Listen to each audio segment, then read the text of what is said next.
La Polyclinique du Val-de-Loire, une clinique médico-chirurgicale appartenant au groupe Elsan, premier opérateur privé du secteur MCO en France. Elle est située à Nevers. Elle dispose d'une capacité d'accueil de 140 lits et places, dont 66 lits de chirurgie, 36 places de chirurgie ambulatoire, 10 places de chimiothérapie et 28 lits de médecine. Je suis Isabelle, préparatrice en pharmacie. Je travaille à la clinique depuis 14 ans.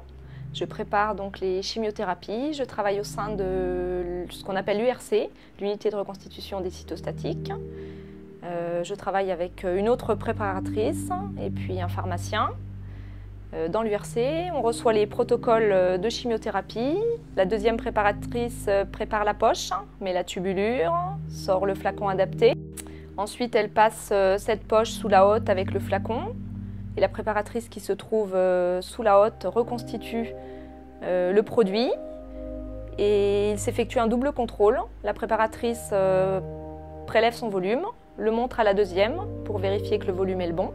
La deuxième préparatrice récupère donc la poche, appose une étiquette et ensuite le met dans un sachet qui sera ensuite déposé dans le sas où le pharmacien fait un dernier contrôle avant la libération pour les infirmières.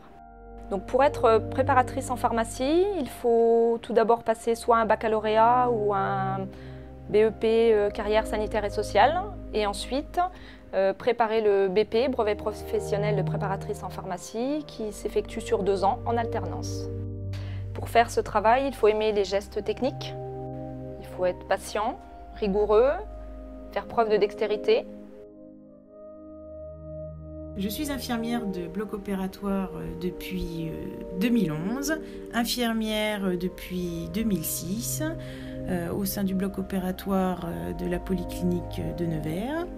Mon travail au quotidien consiste à prendre en charge dans leur globalité les patients au bloc opératoire sur 3 fonctions, c'est-à-dire les fonctions de circulante, aide opératoire et instrumentiste. La circulante s'occupe de préparer le matériel en suivant des checklists formalisées pour s'assurer que tout est en place au niveau du matériel, des appareils et du fonctionnement de la salle d'opération avant l'accueil du patient. Une fois que le patient est installé, l'aide opératoire réalise une hygiène des mains chirurgicale, s'habille stérilement et avec la circulante finalise l'installation du patient pour le geste chirurgical en collaboration avec le chirurgien qui vérifie toujours l'installation du patient.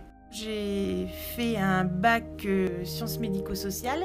En même temps, j'ai passé les concours de l'école d'infirmière. J'ai eu l'occasion de réaliser un stage au bloc opératoire, puisqu'on avait un stage optionnel. On choisissait un établissement et un secteur d'activité qui nous faisait envie de découvrir. Donc, j'ai demandé un stage à la Polyclinique au bloc opératoire. Pour être infirmière de bloc opératoire, vous retrouverez toujours le même type de personnalité. Nous sommes des professionnels à très fort caractère, exigeants envers soi-même et envers ses collègues, avec de très grandes capacités d'adaptation et de collaboration. Je suis Béatrice, infirmière responsable d'unité de soins en service de cancérologie.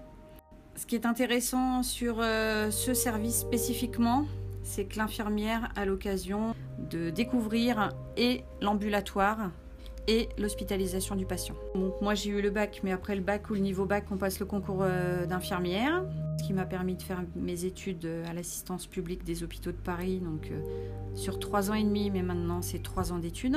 On a la possibilité vraiment de découvrir une multitude de soins techniques. Nos gestes au quotidien dans ce service d'ambulatoire notamment, ce sera de la préparation de perfusion, de la préparation d'antiémétiques, de la préparation de matériel pour un soin externe par exemple, pour assister le médecin notamment lors des ponctions d'acide. Ça va être surtout avoir le sens du relationnel vis-à-vis du patient, parce que tous ces gestes-là, on ne peut pas les faire sans apporter le côté relationnel avec le patient. Le rassurer, prendre du temps, l'écouter, de la présence, du relationnel, de la bienveillance, respect de la dignité. Ce qui est important, c'est de continuer à être aidant, mais tout en étant aidant pour soi aussi.